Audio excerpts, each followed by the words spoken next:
Good morning little champ. बच्चों, इससे पहले वाली वीडियो में मैंने आपको मैथ का कुछ होमवर्क दिया था जिसमें आपको कलर फिल करने थे। तो चलिए बच्चों, आज हम बात करते हैं आपकी बुक के पेज नंबर 16 की। देखिए बच्चों, पेज नंबर 16 पर क्या दे रखा है आपको। हमारा टॉपिक है इनसाइड आउटसाइड। इनसाइड मीन्स क्या होता है और आउटसाइड मीन्स क्या होता है, पहले ये समझ लेते हैं बच्चों। इनसाइड मीन्स होता है अंदर की तरफ और आउटसाइड मीन्स बाहर की तरफ। ठीक है, देखिए अपनी बुक के पेज नंबर 16 पे एग्जाम्पल देखिए। एक तोता है। तोता कहाँ है बच्चों? पिंजरे के अंदर। और खरगोश कहाँ है? पिंजरे के बाहर।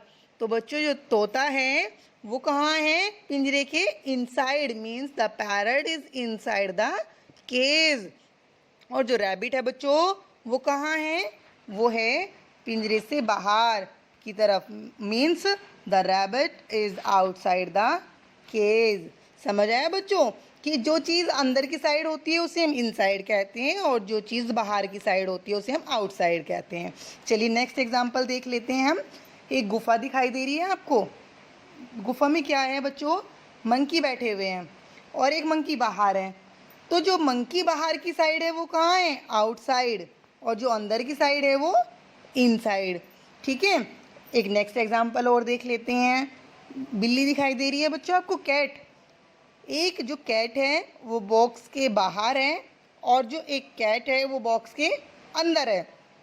तो जो कैट बॉक्स के अंदर है वो इनसाइड द बॉक्स, बॉक्स के अंदर की तरफ है, और जो बाहर है वो आउटसाइड द बॉक्स, वो बॉक्स से बाहर की तरफ है। आई होप बच्चों आपको इनसाइड आउटसाइड समझ आ गया होगा। मीन्स जो चीज़ अंदर की साइड होती है उसे हम इनसाइड कहते हैं और जो चीज़ बाहर की साइड होती है उसे हम आउटसाइड कहते हैं।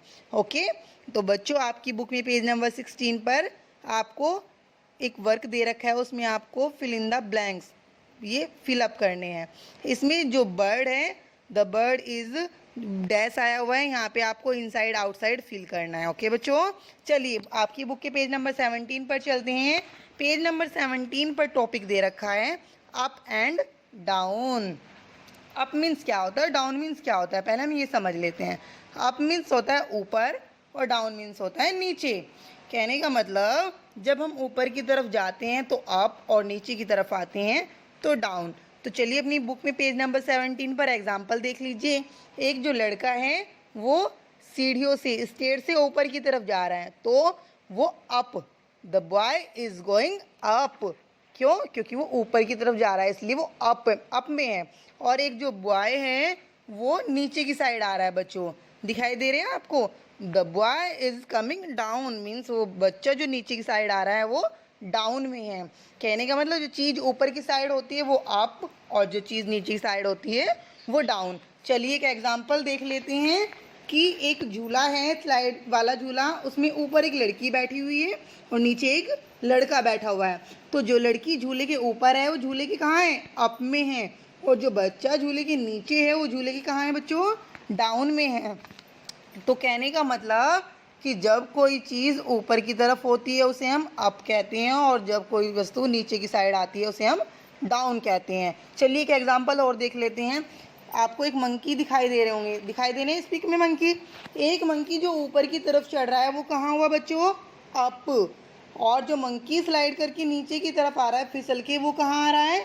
डाउन में, मीन्स वो डाउन। ओके, चलिए आपको बुक में पेज नंबर 17 पर कुछ होमवर्क दे रखा है। इसमें आपको टिक और क्रॉस का निशान लगाना है अप एंड डाउन में। मीन्स जो चीज़ अप में है उस पर आपको टिक करना है और जो डाउन में है उसे आपको क्रॉस करना है। चलिए पेज नंबर 18 की बात कर लेते हैं। पेज नंबर 18 पर आपको टॉपिक दे रखा है। क्या टॉपिक दे रखा है बच्चों? Near and far. Near means होता है पास और फार मीन्स होता है दूर।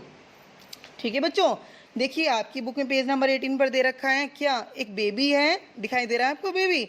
बेबी के पास एक बॉल पड़ी हुई है और बेबी से थोड़ी दूरी पर एक कार है।